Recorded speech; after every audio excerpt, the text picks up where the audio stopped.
Guys, welcome back to the channel. I'm Nobody, and we are in the untrained, unprofessional garage. Well, actually, tailgate technically, because I got a little cooking stove out here resting on my tailgate, and I'm heating up some parkerizing solution to parkerize the 1911. So the plan is to get the solution up to 180-ish degrees is what they recommend, and I'm using all of Duracoat's products, except for I didn't get the true strip. I've been using acetone, so that's what I got to work with. But the 1911 is broken down. It has been degreased, hopefully fully. Took me some time yesterday. And also sandblasted. So it is in the white. I have it hanging on some racks so that way I can just dip it in. We are going to be doing a little bit of the Duracoat blackening, so that way it gives it a darker color, at least that's what they said. All right, so the instructions call for dipping it in the blackening solution for no more than 10 seconds, then rinsing it in warm water, and then letting it air dry. I've also seen where it says you can blow dry it, so not too sure on what the, well, this is great, on what the best course of action is. But let's go ahead and dip for 10 seconds. 3, 4 Mississippi, 5 Mississippi, 6 Mississippi, 7 Mississippi, 8 Mississippi, 9 Mississippi, close enough.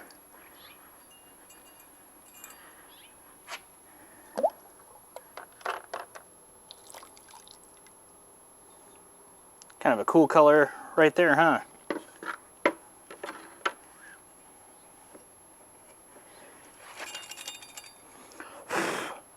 I'm actually going to go blow it just a little bit.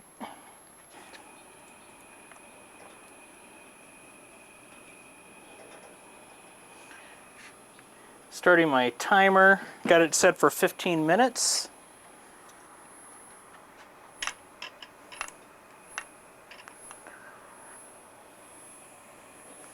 And supposedly, when it stops bubbling like that, you can go ahead and remove it because it's doing everything, or it's done. Wasn't fully in right on the backside there. So as you can see, I got 8 minutes left on the clock, and it is hardly bubbling at all. So I'm gonna go ahead and take it off. All right, so I forgot to push record, but I have the slide rinsed off in a separate bucket from the black dip, and it's now in the post-treatment solution where it is displacing all the water. Time to do another part. Everything's been treated with oil, and I'm just going to let it drip dry overnight. That way it can really get in and displace any little pockets of water. And plus, it'll help set the finish. So I'm going to give it overnight and come back to it. All right, so it's been 4 days since I parkerized it. In that time, I went ahead and did the post-treatment, and that basically sat overnight, slowly dripping off of the parts.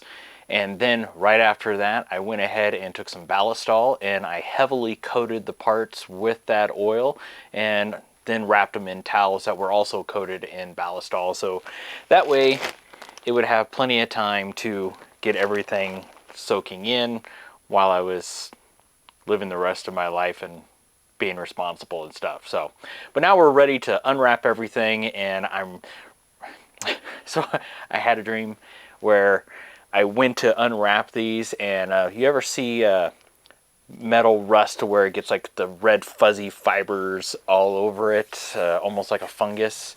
Yeah, that's what I imagined this turning out as. So, but we're gonna look at it right now, and hopefully it was just a dream. Looks really good. That I knew would be an issue. If you remember that when I was doing the slide tightening video and I was peening down these rails, well, I also had to replace this ejector. And one of the things that I had done, because this back hole was really sloppy loose, I used a retaining compound, a Loctite. What was it? I think it was 638 maybe. Have to go back and look. But it looks like there was a little bit left over right there on the frame, but that's going to get covered up with the ejector, but that looks pretty good. Slide looks really nice. Need to take off all this extra oil. So I'm trying to get an idea here, because before I did this, the regular bluing that came on a lot of this stuff, well, this guy, it was a different color of bluing, matting, whatever, but I'm thinking that it looks fairly close to all the other parts, because I was a little concerned that this was going to come out as a different color, but that doesn't appear to be the case. But all that blending that I did back here, let's take a look at it. As you can see that there's really no signs that I was pretty aggressive with those files. Here's our barrel bushing. And our mainspring housing. A little bit of paper towel from when I wiped the post treatment off.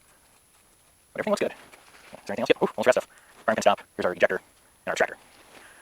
Alright, I'm going to go ahead and start doing these little sub-assemblies like the mag catch and the mainspring housing. I'm going to put a little bit of grease here on the mag catch, just because it's going to help with it cycling, and it creates kind of a, in my opinion, just a better moisture barrier. But who cares about my opinion? I'm not anybody special, so do whatever floats your boat.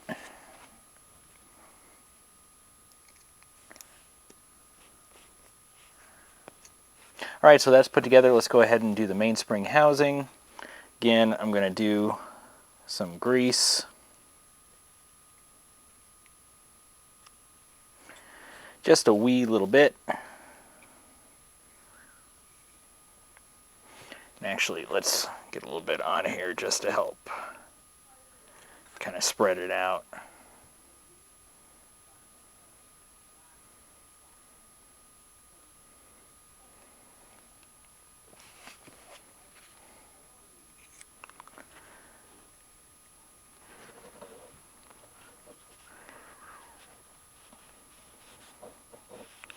Wow, that's a little tight.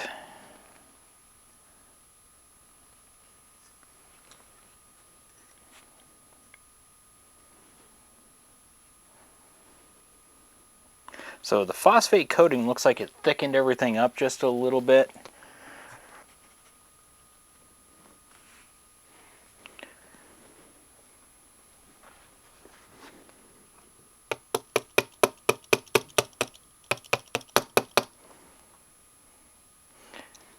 Alright, well that's a good FYI.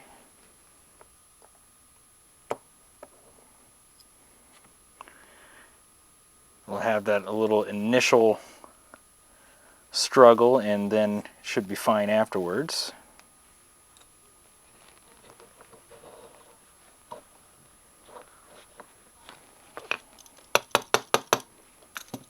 Alright.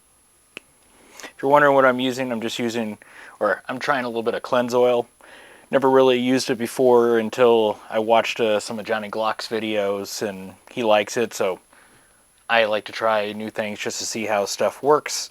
And so far, my limited use, I've liked it. It stays where it's going to be, and it doesn't smell all funky.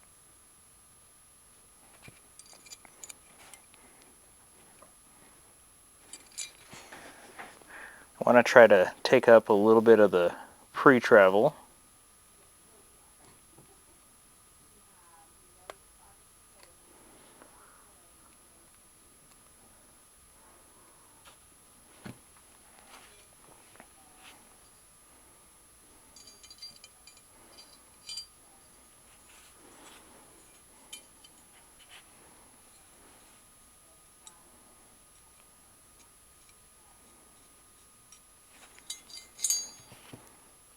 Looks like I kind of bent this up a hair.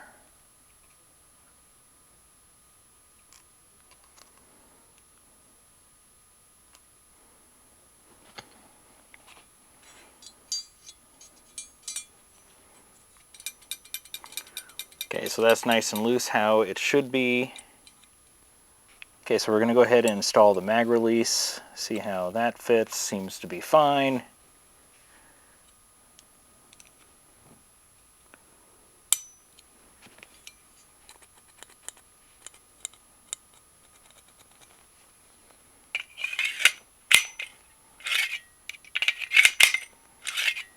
Okay, we're good there. I'm so excited just doing two little things. Now, one of the things that I forgot to do before I coated this was this hammer pin sticks up. It is not close to flush on the frame, so it sticks up higher than the Sear. So I'm going to take that down a little bit, and I'm going to use this little chamfer guy.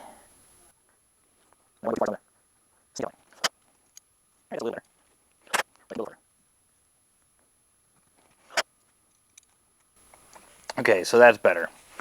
I like where that is. It fits a little bit closer. It's not completely flush to the frame, but I still want to go deeper.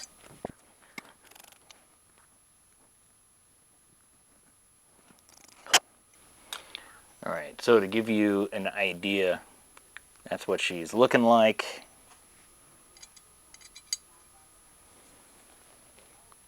And there we are. A lot better. It's about the same height as the Sear pin. I'm good with that. I had to stop for a second because I was finding myself jumping over things that I wanted to do to this because I'm just kind of excited about putting it back together and see how it'll function, that I'm forgetting about the things that I wanted to do to it at this point. So took a breather really quick. Now hopefully I don't forget anything. I'm going to take the disconnector here and go ahead and just polish these surfaces really quick. Also, I'm going to take a Dremel and a polishing wheel and polish this donut just to make sure it's nice and smooth, and the same to where the slide goes over. I'm using a flat piece of steel, and this is 1,000? Yeah, it's 1,000 grit. And just keeping it flat, trying to keep an even pressure.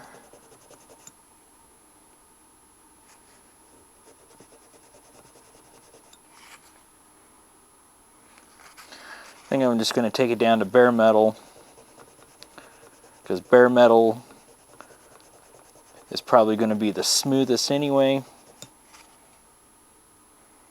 And there's going to be lube on here, so I'm not going to worry about it rusting. Alright, that should work. Now I'm going to go ahead and get this side where the spring rides.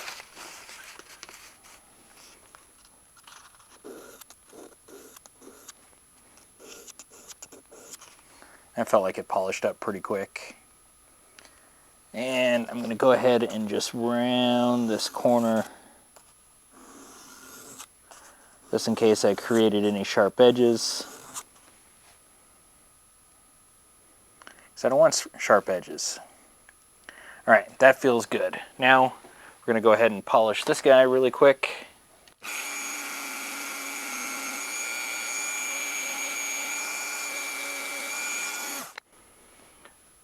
Alright, so that looks nice and shiny there. And I might as well hit that polisher on this side.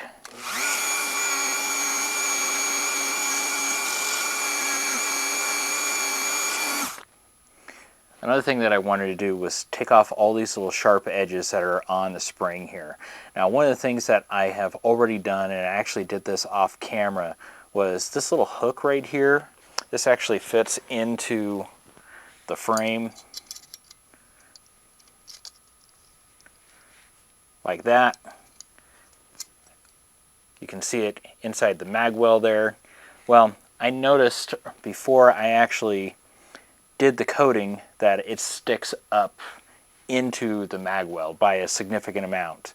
And I went ahead and I ran it along the stone to knock it down so that way there's not a sharp edge dragging on the magazine. But I haven't taken care of these edges, so that's where this stone comes in. I'm going to go ahead and just break those edges. This is a fine stone. It's a mighty fine stone.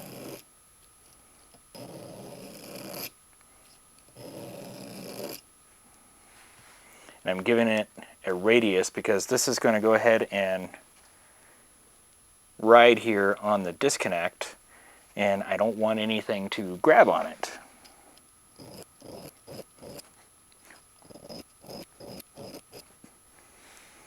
All right, that looks nice and even. I'm going to go ahead and do it right here.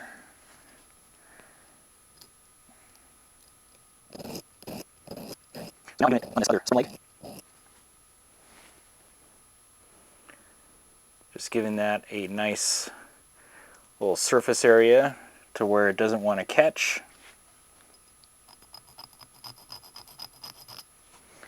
Might need a needle file to get into some of these. I'm going to use a triangular file here. Take that off. Nice smooth. Corner. Corner. All right.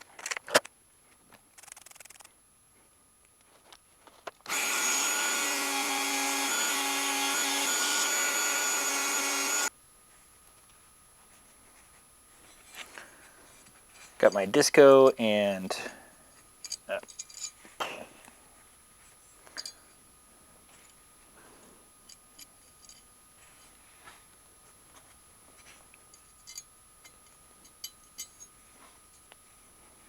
that went really nice and easy.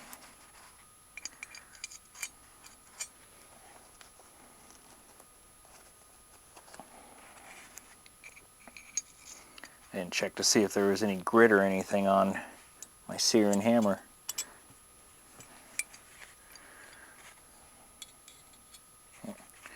Wrong way.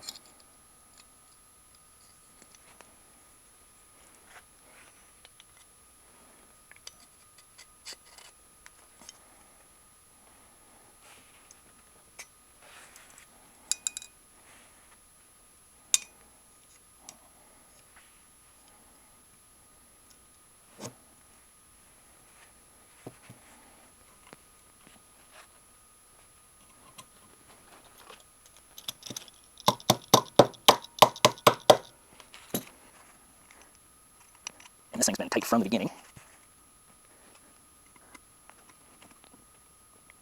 I guess I should have checked to see, make sure that. All right, very tight, very tight.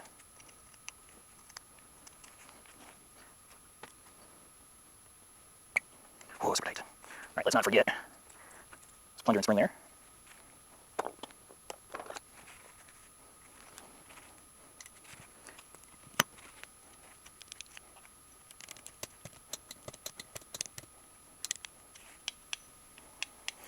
Okay, I got good tension here.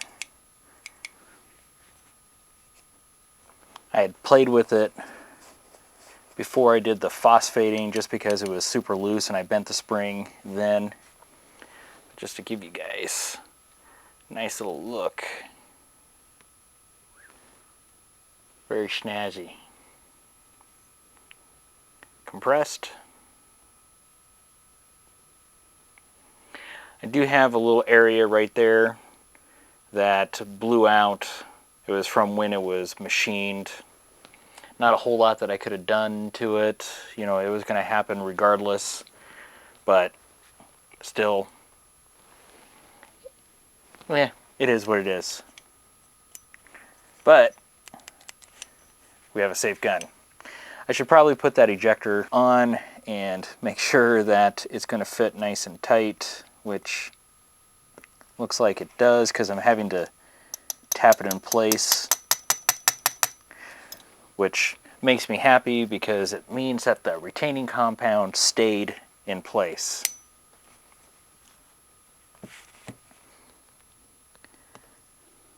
Take our pin here.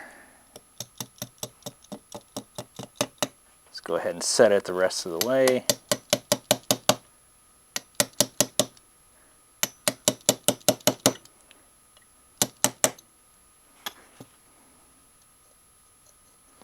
Okay. Good there.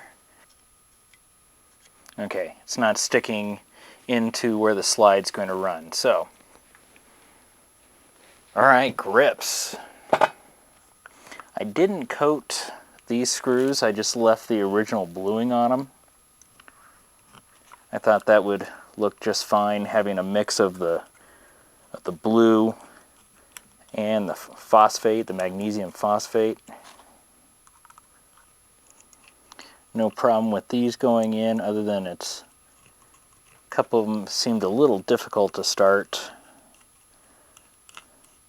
But once it did, they just go really nice and easy.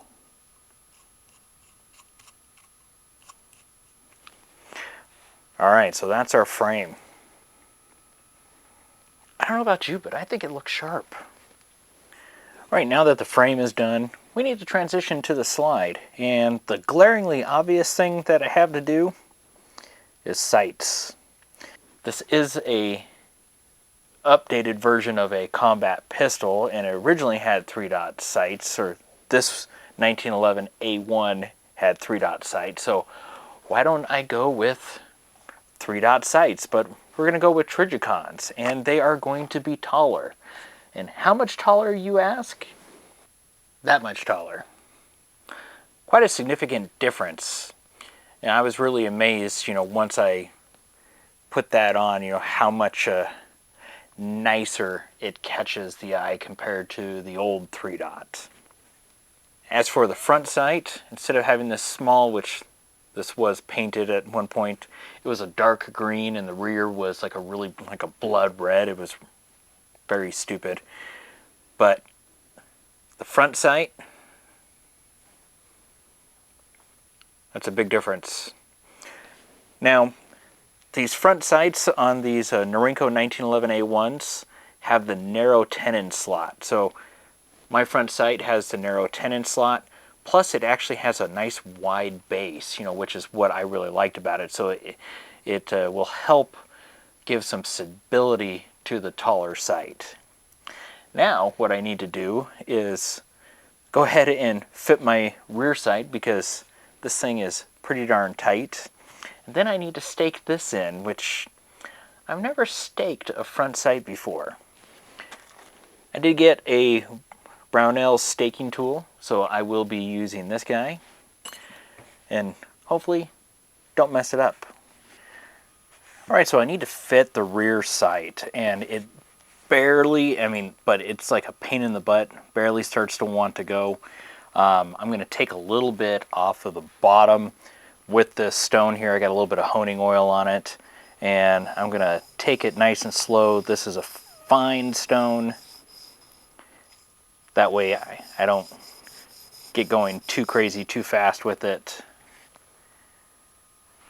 So as you can see, barely did anything here, just looks like the outer edges are high spots. But I'm going to come back and try this quite often, and then I am going to use a sight pusher tool to get this on.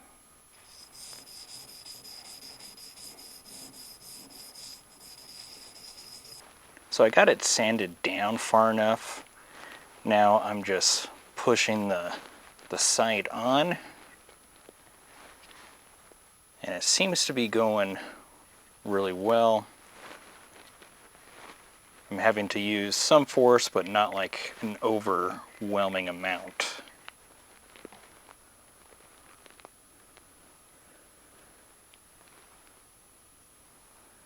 Now it's just a matter of getting it centered. And yeah, that's a beefy tool, isn't it? I've had this for quite a few years because I've had to replace numerous sights off of numerous models, and with this, all you have to do is replace the shoe. So very handy, pricey to get into, but instead of having shoes for everything or trying to use a punch to get everything on, which there's nothing wrong with using a punch, it's just that this makes it really nice and easy and less likely to screw something up. Now I just need to get it centered. then it can move on to the front sight. And don't drop and scratch stuff. Holy cow, nobody.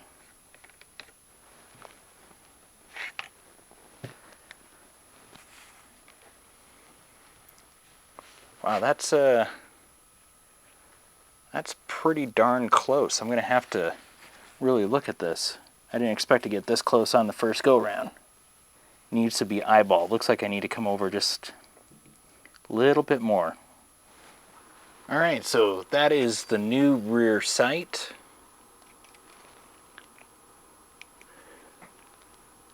Big difference. Man, I can see that so well. I was just reading the instructions for the staking tool and what Brownells recommends, because that's who makes this guy. And they recommend degreasing because they want you to use a Loctite, like a 721, and there was another number that they threw out there, just in case if there were any excessive voids, it'll help expand and help keep it locked in. But honestly, this thing is pretty tight, and I'm going to have to tap this thing in as it is. So I think I'm just going to send it how it is. So let's go ahead and start with tapping her down.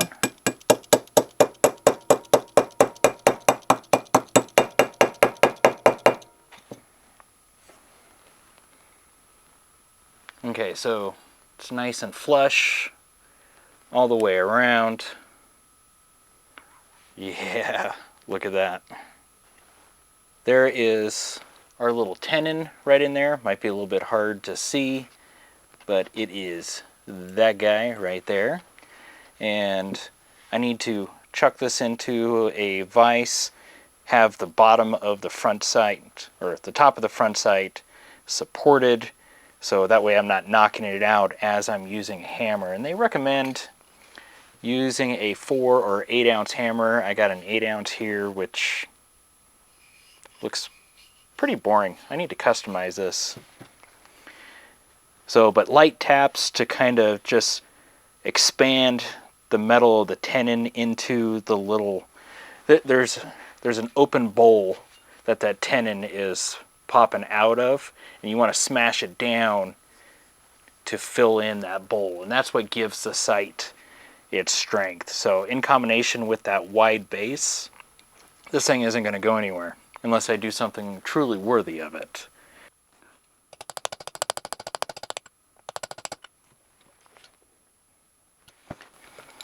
So I'm struggling a little bit. Sight seems like it kind of wants to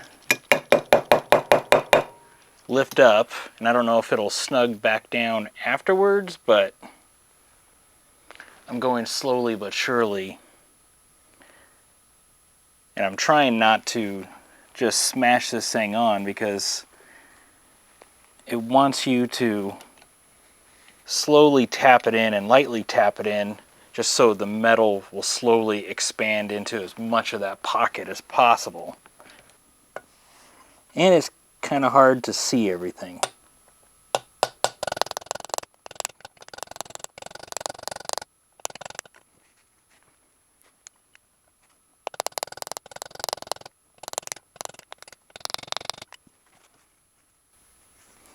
Nope, still loose.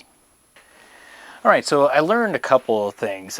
One, don't use a wussy little vise unless it's secured. What tends to happen is that the whole thing tends to bounce, and I can't tell you how many times I've had to take this out of the vise and the sight had actually shifted up. So I had to tap it back down and kept going, and ended up stopped using this vise and went over to my big vise, and it went a heck of a lot faster. So use a good size vise that will definitely secure it and not vibrate the thing all over. The next thing I learned is about this Brownells tool. Now, I had assumed, and we all know what you get when you assume, that this would be deep enough that I could get this all the way around that tenon and keep this vertical. Well, that's not the case. It is not deep enough, and I ended up kind of scuffing up the phosphating right here on this little shroud. So just an FYI, something that you could do is hollow this out a little bit more. Maybe an extra heavy 16th or so would probably do it, but that's just something that you got to know. Not the end of the world. I mean, this thing's going to get scuffed up anyway, you know, with holster use and whatnot. I was just hoping to scuff it up with holster use and not with putting it back together.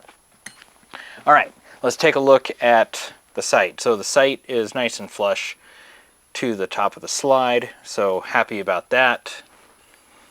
Also, as you can see, I got it mashed down all the way around, and I really worked with moving this all the way around to try to push it into the little bowl that it sits in, so that way it gives it the most secure footing.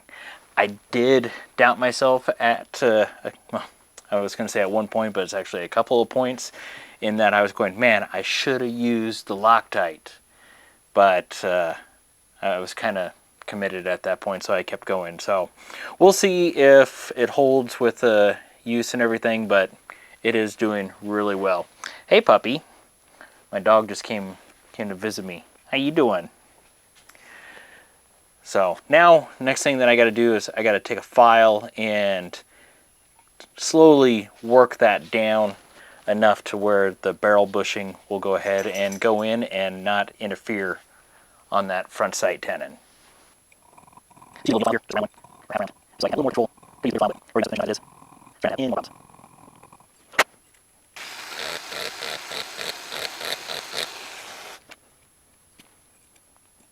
A little further. So I stop right in the middle. It's like really sensitive.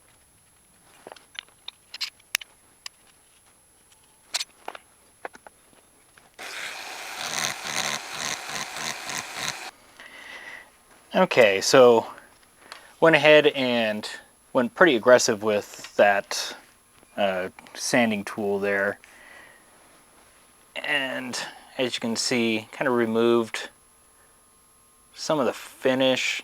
But what I'm going to do is I'm going to take some blackening solution and or some bluing solution and just go ahead and blue it up, so that way the metal is protected. But it does give you a good idea of how well everything is peened over and filling that gap.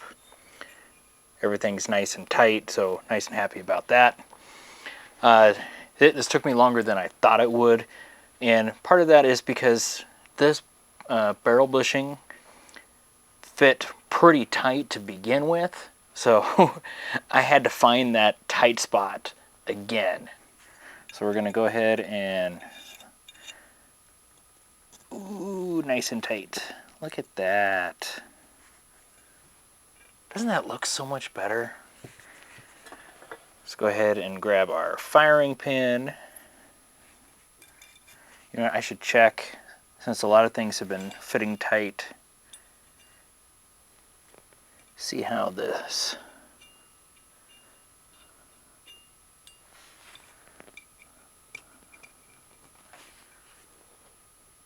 Yep, that's tight too.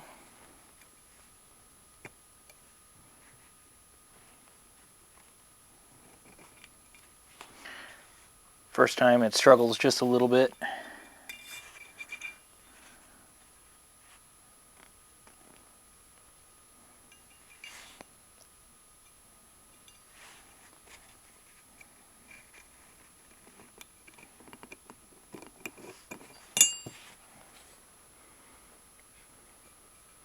Look at that. Doesn't that look sharp? All right, go ahead and get barrel in.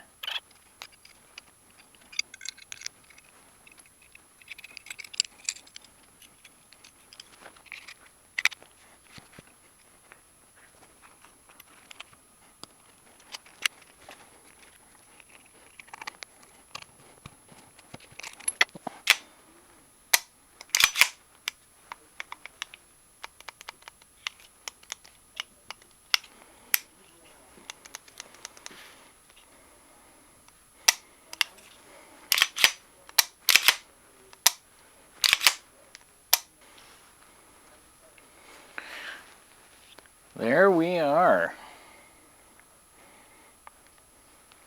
She's a little dry. I still need to do a full lube on it. Whoop. Throwing my magazines. But I think we are good enough to go shoot this. What do you guys think? I guess I should see what the trigger pull is.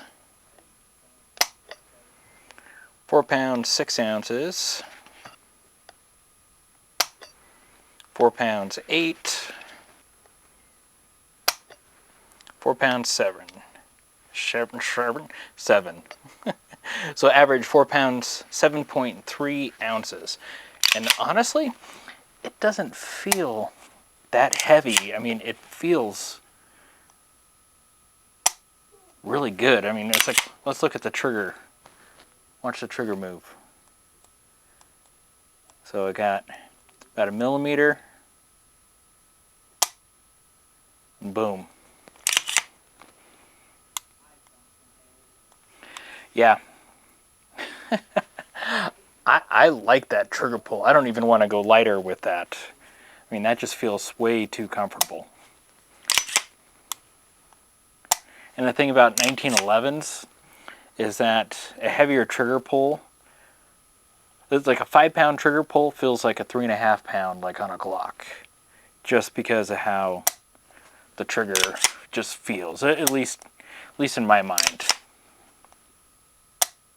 Yeah, that's great.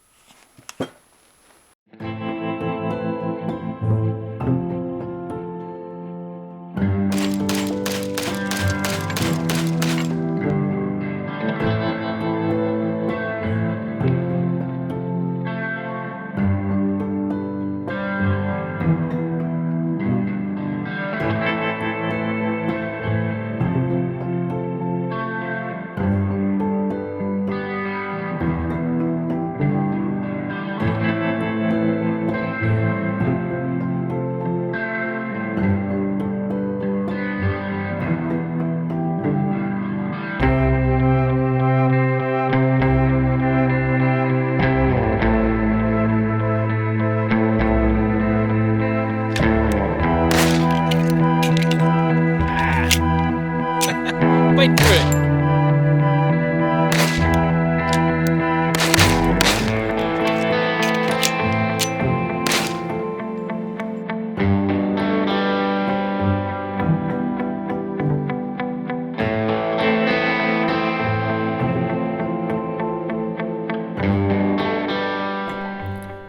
As I think back to the beginning of this project, I can't help but to think how wonderful this pistol came out. I would have never guessed that it would have turned out this well. And in essence, I have a brand new pistol. It's not even a Norinco 1911A1 anymore. It's become something new, something better. And that's how I feel about myself during this whole process.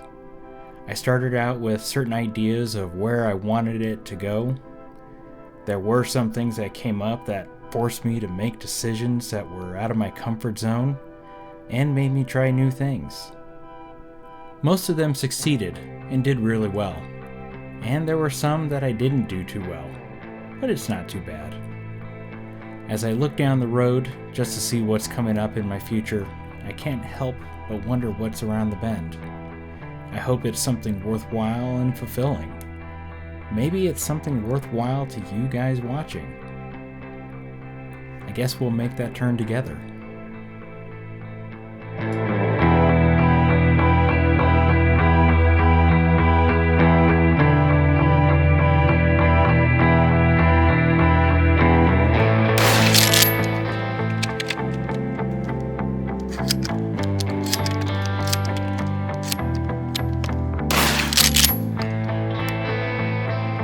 That'll do.